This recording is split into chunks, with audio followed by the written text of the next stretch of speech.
Hello everyone, welcome back with me again in the channel. On today's video, I'm going to show you how you can create a bluish color grading for your edit in CapCut. So here you just need to add your clips and then first head to filter and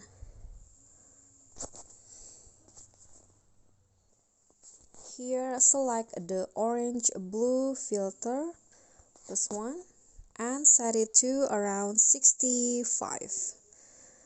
Now click on the adjust tab and then go to brightness and set it to around -3. Now click on the contrast and increase it to 3 and saturation increase it to only 8.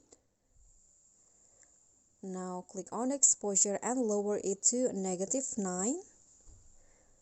Then increase the sharpness of the clip to around 11 or to your liking. Now click on the grabs and use this curve for the white color.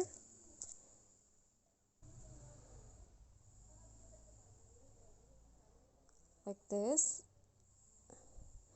And now on the blue color, set it like this. Okay, when you're done, just go back and now click on the temperature and lower it to your liking, but I'm going to lower it to around 30. Now click on the hue and lower it to -20. And you can also add some vignette effects to your liking. I'm going to add it to 2. And you are done. So here is the result. Okay, so that's all from me. Thank you so much for watching. Please don't forget to subscribe, like this video, comment, and click on the thanks button. Bye.